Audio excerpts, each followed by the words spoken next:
Proseguimos estos videos con comentarios y con imágenes relacionadas ya esta vez con la parte de imagenología, del genital femenino.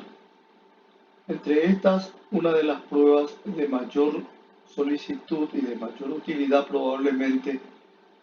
por ser una que muestra gráficas muy patentes de lo normal o anormal que pueda estar asentando dentro de los genitales femeninos, se encuentra la histerosalpingografía. Este estudio está considerado entre las pruebas de fertilidad que se realizan a las mujeres que están buscando quedarse embarazadas, que están buscando gestación, y habitualmente se realizan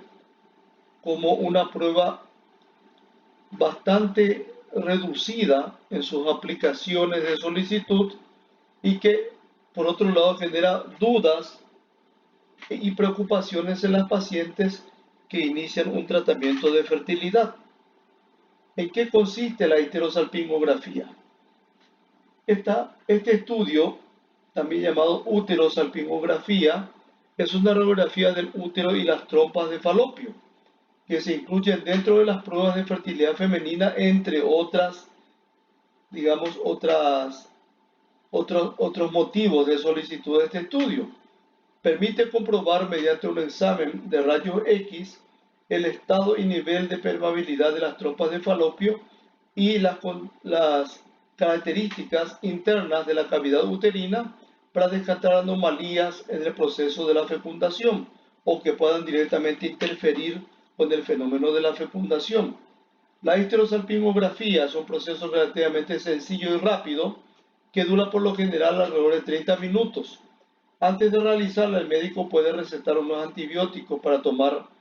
antes y después del examen, así como también a veces se recomienda el uso de antiespasmódicos para prevenir molestias a la paciente.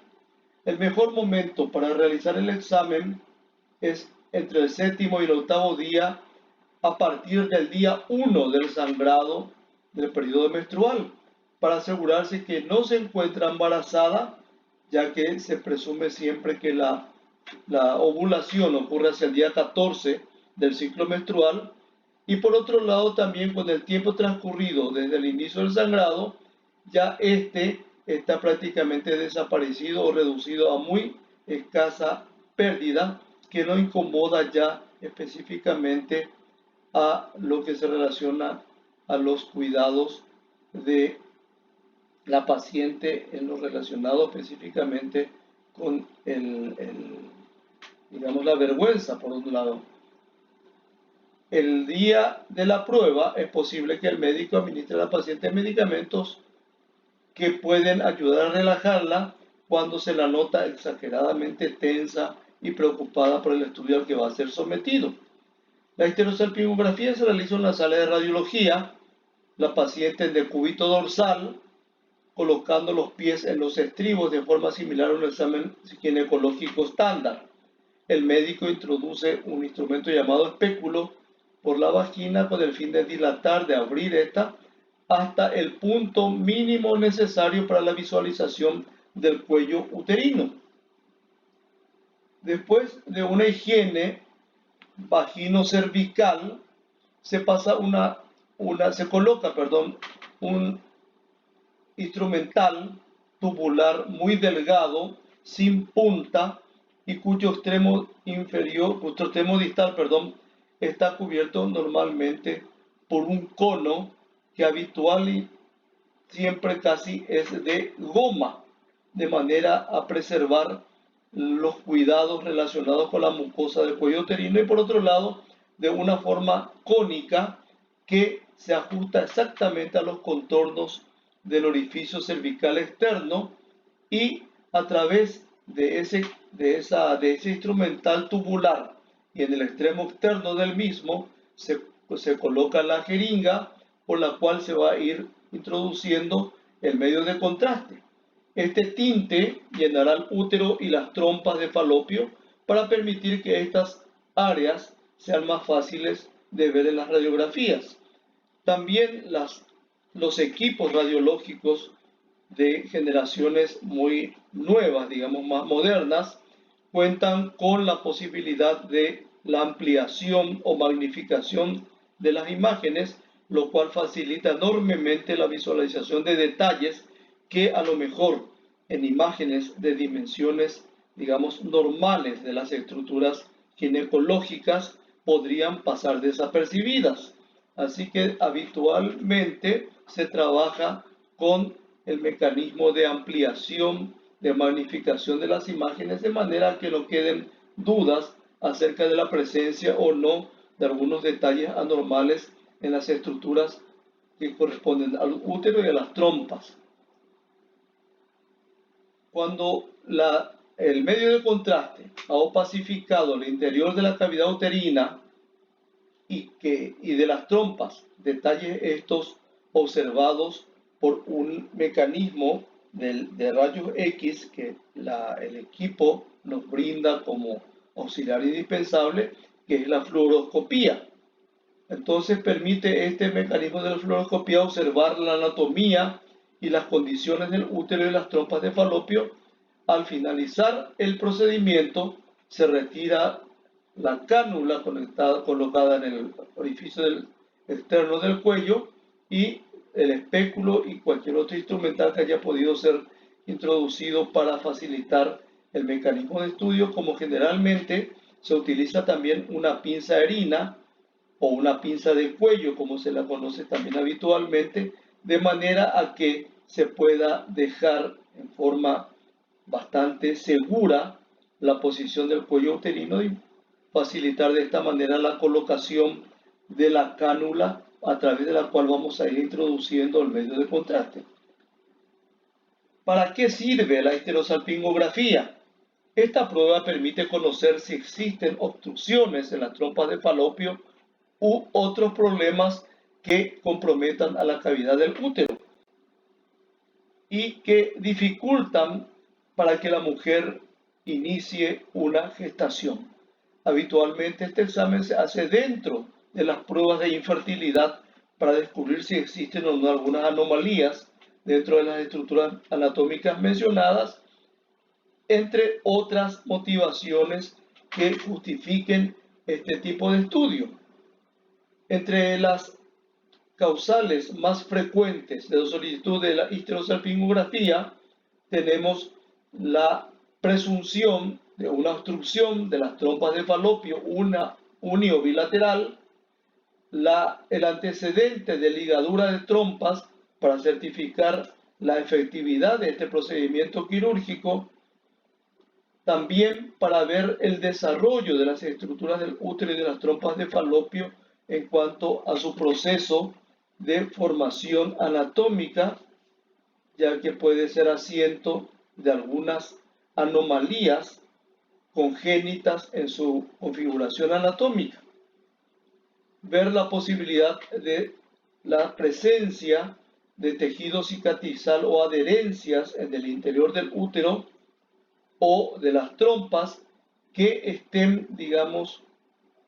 resultando secundarias generalmente a procedimientos intervencionistas del interior uterino, como es el legrado, posterior a veces a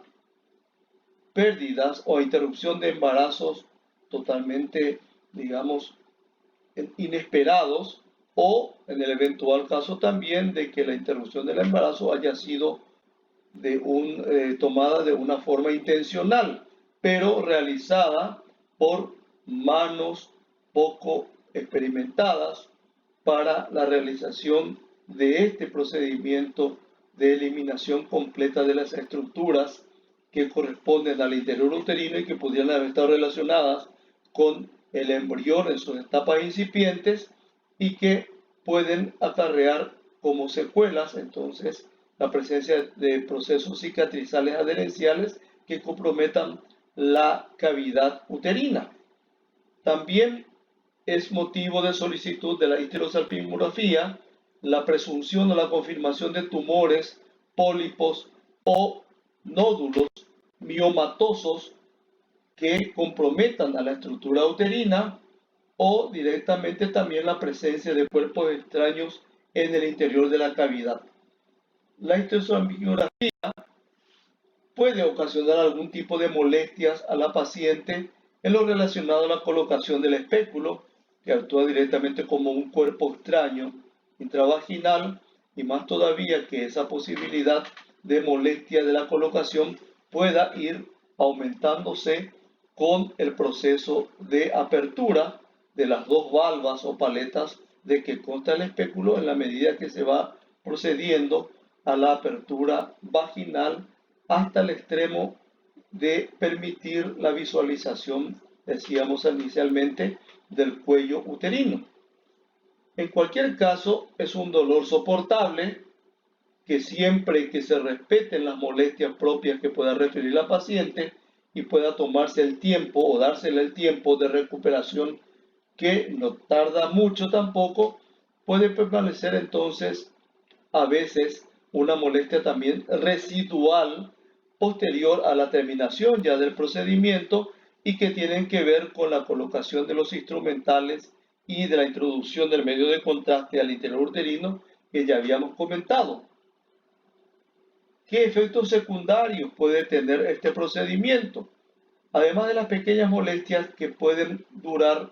un tiempo muy variable durante o posteriores a la realización del procedimiento, algunas mujeres pueden presentar algo de sangrado vaginal posterior, por ejemplo, cuando se trata de procesos adherenciales que pudieron haber sido, digamos, divulsionados por el proceso, por la introducción del medio de contraste o del extremo de la cánula utilizada para la introducción de este medio de contraste. Puede presentar a veces mareos, malestar general, pero estas últimas molestias atribuibles exclusivamente al estado tensional o de extrema angustia o preocupación que el procedimiento, no solamente en sí, sino los resultados del procedimiento para una persona que está ansiosa por iniciar una gestación. Es una recomendación totalmente ya a cargo del médico radiólogo que realice el procedimiento, la indicación de antibióticos para evitar infecciones cuando se duda del proceso de esterilización de los equipos, que obviamente no debe ser una duda por parte del personal que está realizando el procedimiento, o para evitar transmitir infecciones vaginales, micóticas o bacterianas al interior uterino. Así que de esa manera entonces todo lo relacionado con este capítulo lo vamos a transmitir ahora en forma de imágenes. Vamos a ir viendo en estas imágenes que tenemos acá ya en exposición. Esta primera nos muestra directamente la cánula en el extremo inferior sobre la sínfisis púbica prácticamente, y con el extremo introducido en el interior del conducto cervical del útero, y el medio de contraste, la opacificación con el medio de contraste se ha obtenido, que nos muestra a una formación triangular central de un relleno homogéneo de contornos lineales bien definidos que corresponde a la cavidad uterina, y a ambos lados se observan unos trayectos exageradamente finitos, filiformes, que corresponden a los trayectos tubarios y que terminan en unas extremidades, digamos,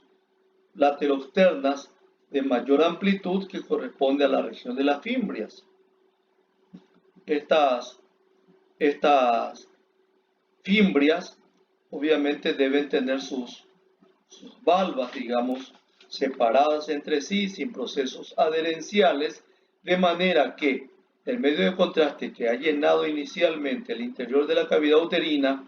haya pasado a pacificar las trompas de falopio, terminen, digamos, exteriorizándose por los extremos libres de las trompas a nivel de las fimbrias hacia el peritoneo pelviano, certificándose de esta manera la total permeabilidad de ambas trompas o de una de ellas, o en su defecto la no presencia de contraste libre en la cavidad peritoneal pelviana, que hablaría entonces de que no se encuentran permeables las trompas y que esta obstrucción pudiera estar en cualquiera de los segmentos tubarios, desde la unión de estos túbulos con la cavidad uterina o en pleno trayecto tubario o finalmente, lo más frecuente, a nivel de las fimbrias que muestran sus valvas adheridas entre sí, cerrando entonces la posibilidad de exteriorización del medio de contraste hacia la cavidad pelviana. Tenemos esta imagen en la cual se visualiza con un poquitito más de detalle los trayectos tubarios, coste que estas imágenes fueron adquiridas por magnificación, es decir, con ampliación de las dimensiones naturales de estas estructuras orgánicas ginecológicas, y aún así se lo ve nada más que como un fino trayecto que termina, como decíamos hace un rato, en unas extremidades lateroexternas de mayor amplitud y que van a ir mostrando la eliminación del medio de contraste hacia la cavidad peritoneal pelviana. Lo que llama la atención en esta imagen es la presencia de una voluminosa área de defecto de relleno ubicada esta imagen en la unión entre la parte istmica y corporal sobre el perfil lateral externo de la región mencionada y que desplaza al medio de contraste a un delgado desfiladero lateral izquierdo que correspondería así en conjunto a la presencia de un nódulo miomatoso que está desarrollando su crecimiento, digamos, hacia el interior cavitario. Así que estaríamos clasificando a este nódulo como un nódulo submucoso. Tenemos acá una imagen en la cual ya en forma tardía se ha obtenido, ya habiéndose, digamos, eliminado el medio de contraste que tenía la cavidad uterina. La imagen ubicada por debajo corresponde exclusivamente ya a presencia de medio de contraste en vagina,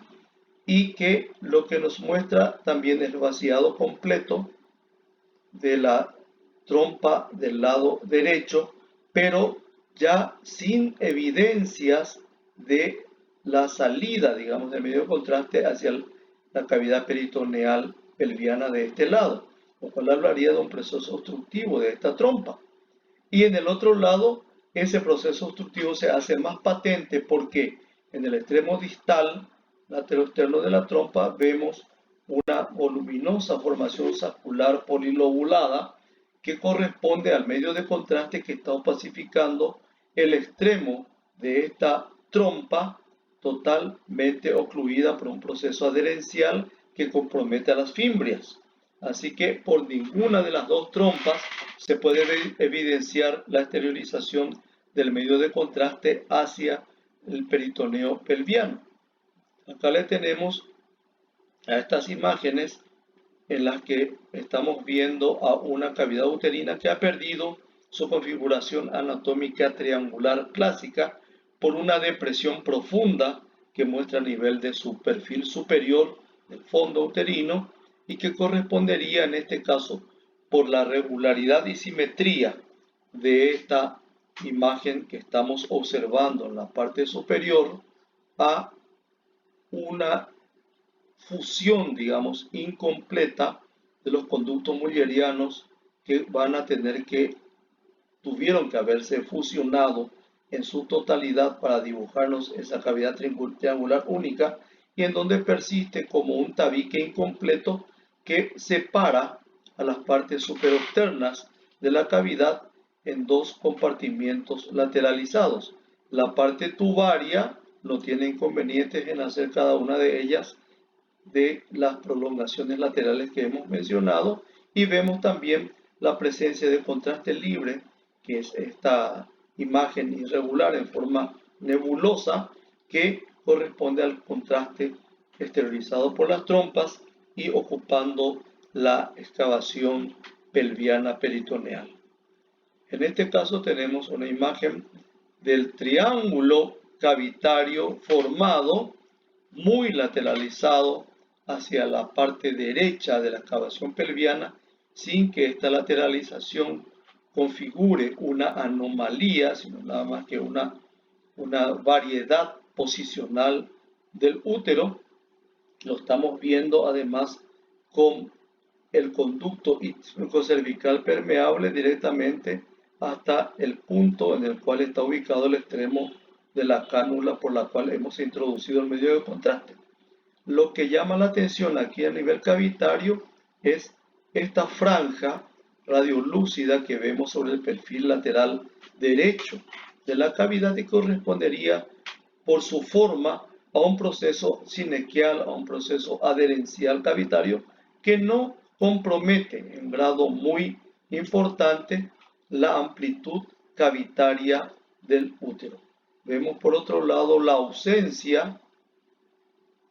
del trayecto tubario del lado derecho como imagen visualizable, pero vemos en la parte inferior la posibilidad de que esta trompa sí esté permeable y que por la posición lateralizada que mencionábamos del útero, su trayecto no sea visualizable, pero sí la presencia de contraste en el extremo terminal, es decir, que se presume entonces que la trompa derecha está permeable y permite la salida del contraste al peritoneo pelviano. La otra trompa, la del lado izquierdo, sí se la ve permeable terminando en la extremidad de las fimbrias y la presencia de estas imágenes nebulosas que corresponderían entonces al medio de contraste exteriorizado. Esta es una variedad anatómica congénita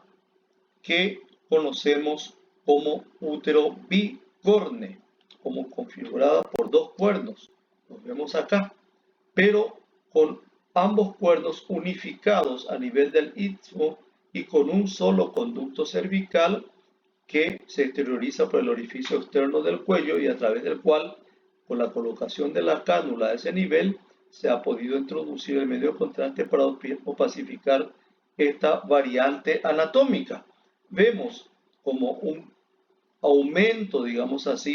de la profundización de la falta de fusión de los conductos mullerianos a esta franja triangular que va separando a ambas partes laterales o cuernos del útero. Las trompas no tienen problema porque emergen de cada una de estas de esta modificación lateral de izquierda y derecha en la que se ha quedado convertido la cavidad que debería ser única, debería ser, digamos, con una función completa a este nivel, pero le tenemos a este tabique muscular miometrial que le separa a una mitad y a la otra del útero. Consecuencias de esto sería entonces la esterilidad, porque en primer lugar hay que evaluar un poquitito si a una de estas dos prolongaciones en la que queda convertida la cavidad uterina sería capaz de albergar y, digamos, contener al desarrollo del embrión y del feto hasta su terminación, porque obviamente que sus dimensiones dan que pensar que la distensión progresiva que pueda ir ocasionando el desarrollo embrionario y más que nada fetal en una de estas cavidades podría, digamos, sobrepasar la resistencia parietal que pueda tener, y obviamente una de dos: o se produce un aborto espontáneo o se produce una rotura uterina, obviamente relacionada con aquella mitad en la cual se ha producido la ubicación del embrión. Esta es una cavidad uterina de forma globulosa. Le vemos acá la cánula, le vemos al conducto cervical y la mayor parte de la cavidad uterina ocupada por esta imagen en donde el medio de contraste no penetra, sino que lo rodea en perfiles laterales muy delgados, en desfiladeros muy estrechos y un poquitito más amplios hacia la parte superior, configurando entonces una un proceso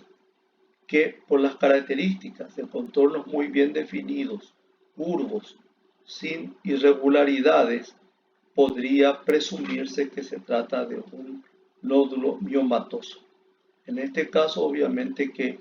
este proceso que ocupa la cavidad resta posibilidad de que se realice la inyección del medio de contraste a una presión adecuada para opacificar las trompas. Así que con esto se define que el proceso de la posible esterilidad o de cualquiera de las otras motivaciones clínicas que hayan llevado a la solicitud de este estudio están plenamente justificadas por esta formación nodular voluminosa que ocupa prácticamente la totalidad de la cavidad uterina. Tenemos otra imagen de útero bicorne, también de un solo orificio cervical por fusión de ambos cuernos a nivel del istmo y conducto cervical, ambas prolongaciones laterales, digamos, con su correspondiente estructura tubaria y ambas estructuras tubarias permitiendo el pasaje fácil del contraste hacia el peritoneo pelviano. Así que acá el problema de permeabilidad tubaria no está en cuestión, sino que la configuración anatómica del útero y la posibilidad de que esto sea motivo de impedir la anidación y el desarrollo embrionario y fetal. Acá le tenemos a otra estructura en la que vemos varias formaciones radiolúcidas que ocupan el conducto ísmico cervical, desplazando al medio de contraste hacia desfiladeros laterales estrechos e irregulares, lo que hablaría de un proceso adherencial, sinequial, cicatrizal que ocupa el segmento ísmico cervical de este útero. Vemos a la cavidad de forma triangular, un relleno bastante homogéneo de perfiles bien definidos, así que a este nivel ya no asientan estos procesos adherenciales que recién mencionamos a nivel ísmico cervical. Las trompas probablemente están normales, no las vemos muy bien en el lado derecho, pero nos llama la atención la dilatación importantísima que muestra el extremo tubario izquierdo y que también estaría hablando de una obstrucción. Este sería el extremo distal de las fimbrias, porque aquí vendría la parte, digamos, corporal tubaria, entraría en el extremo distal, que por cerrarse su extremo que debería estar libre y abierto, llena esto en una forma de una bolsa, de una estructura saccular irregular. Así que estaríamos acá en presencia de lo que conocemos como un hidrosalpinx. Tenemos la misma imagen en esta otra radiografía de ístero que estamos mostrando, en donde también la trompa izquierda se muestra elongada. Acá la vemos en su segmento corporal con un calibre totalmente normal y regular, pero en la medida que se acerca hacia su extremo distal, estamos teniendo esta formación elongada, amplia, polisacular, que correspondería también a un cierre, a una oclusión del extremo distal de esta trompa, que impide que el medio de contraste que ha penetrado a través de esta trompa haga su recorrido y no presente estas dilataciones por la facilidad con que debería haberse exteriorizado el medio de contraste hacia el peritoneo pelviano. Tenemos en esta otra imagen unas áreas irregulares, amorfas, de defecto de relleno, es decir, que impide la presencia del medio de contraste en estos niveles y que ubica al medio de contraste rodeándolos. Estas imágenes, por sus características irregulares, podría entonces hacer presumir la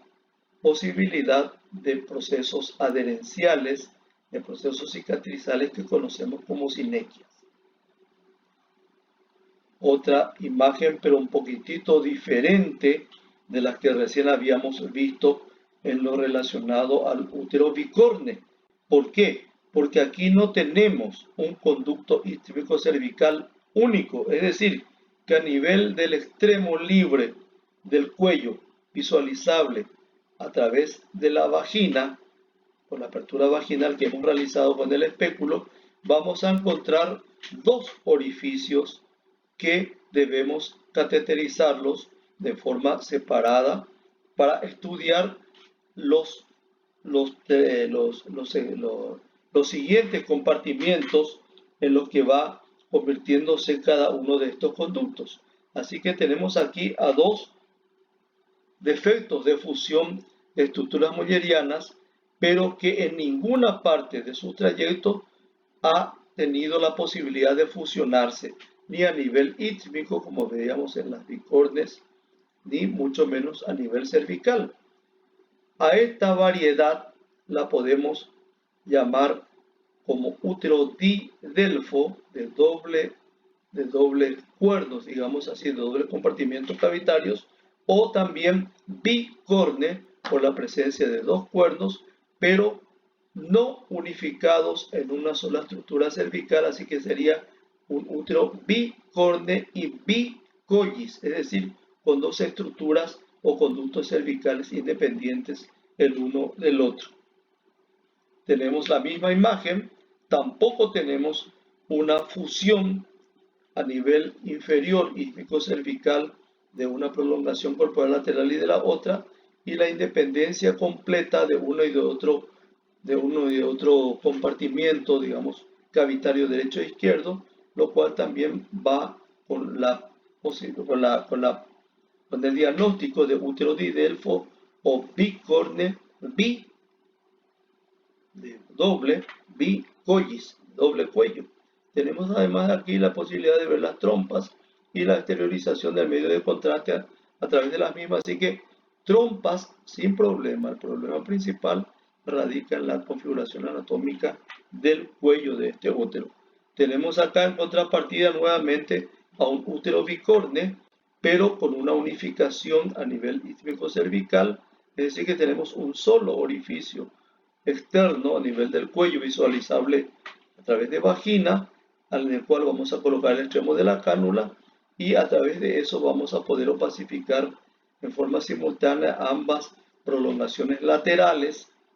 en las que quedó dividido el cuerpo uterino, cada una con sus correspondientes estructuras tubarias. Así que aquí estaríamos hablando de un útero bicorne, pero unicollis, un solo cuello. El otro estaría entonces didelfo o bicorne bicollis. Aquí estaríamos en un útero bicorne unicollis, que es la denominación que habitualmente se le da en la descripción de este tipo de hallazgos por histerosalpingografía.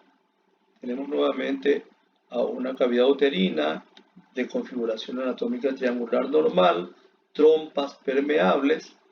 conducto ítmico cervical permeable, pero una rareza, digamos, en la manera como esta cavidad uterina está lateralizada hacia la parte izquierda de la excavación pelviana, con una imagen lineal, curvilínea, bien definida, que habla de un proceso pelviano de ubicación extragenital que está imprimiendo sobre el útero, sobre su extremo cervical, y lo está desplazando hacia el lado izquierdo. Así que estaremos hablando de una imagen compatible con un proceso expansivo pelviano derecho que imprime y desplaza al útero y a sus estructuras ítmico-cervicales hacia la mitad izquierda de la excavación pelviana. Aquí le tenemos a una imagen de histerosalpingografía con varias formaciones radiolúcidas en su interior, algunas de forma más o menos definida, que hablarían de la posibilidad de varios nódulos miomatosos de crecimiento hacia el interior cavitario, y esta forma más o menos diferente en cuanto a la configuración anatómica habitual de la cavidad uterina, pero que no tiene precisamente no constituye un llamado de atención de anormalidad sobre la configuración anatómica cavitaria, salvo lo que mencionamos recién de la presencia de estas estructuras de defecto de relleno que no permite que el relleno ocupe estas regiones, sino que lo desplaza hacia los espacios, digamos, comprendidos entre estos diversos nódulos. Tenemos acá nuevamente a una estructura ísmico-cervical permeable, la cánula acá abajo, permeable esto, una formación triangular bastante conservada con un mínimo de depresión de su perfil superior o techo cavitario, que estaría hablando de que el proceso de fusión de ambas estructuras uterinas o estructuras mullerianas que deberían fusionarse en su totalidad, delimitando un techo rectilíneo o ligeramente curvo, único pero no tan deprimido como este, pero que la amplitud cavitaria habla de que es posible que un embrión pueda, digamos, ejecutar su nidación y el desarrollo ulterior dentro de una cavidad lo suficientemente amplia. Las trompas están permeables y ambas terminan entonces en dilataciones discretas que constituyen las fimbrias y la exteriorización del medio de contraste hacia el peritoneo pelviano. Con esto vemos lo que correspondería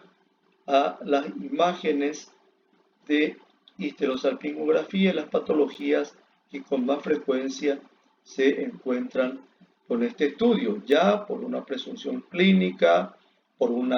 apoyo ecográfico que pudo haber ya tenido previo a la realización de este procedimiento, y sería esta digamos, la confirmación imagenológica de cualquier anomalía que pueda asentar en esta estructura uterina.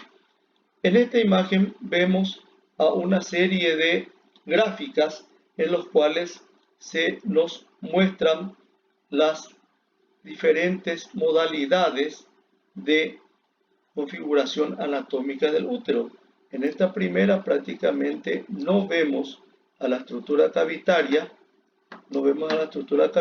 así que podemos hablar de una agenesia de los procesos mullerianos. En esta otra tenemos la cavidad partida en dos mitades, dos cuernos, por un único conducto ísmico cervical y la profundización del miometrio superior dividiendo a estas dos mitades uterinas. Sería entonces la imagen de un útero bicorne, con los dos cuernos, y unicoides por tener un solo cuello. Acá le tenemos a una forma similar a la que recién vimos, pero donde la profundización del tabique muscular miometrial que pueda separar a ambas mitades, derecha e izquierda, de la cavidad uterina, prácticamente se reduce a un mínimo esbozo superior. Acá le tenemos a un útero en el cual sola y exclusivamente se ha desarrollado uno de los procesos mullerianos, es decir, podría ser el derecho en este caso, o podría ser el izquierdo, como es esta imagen que estamos mirando, en donde solamente este cuerno y su conducto ísmico cervical están opacificados, lo cual habla que este otro cuerno no existe o está agenésico. Tenemos acá a un útero bicorne, la imagen que estamos viendo acá abajo, un poquitito más acentuada la separación de esta que habíamos visto como un útero septado, y aquí le vemos finalmente a un útero con un cuerno y su propia estructura ísmico-cervical y su orificio independiente a nivel del cuello, visualizable por vagina, y la estructura del lado izquierdo similar a la que recién mencionamos, también con su propio conducto ísmico-cervical y su desembocadura independiente a nivel del del contorno cervical externo.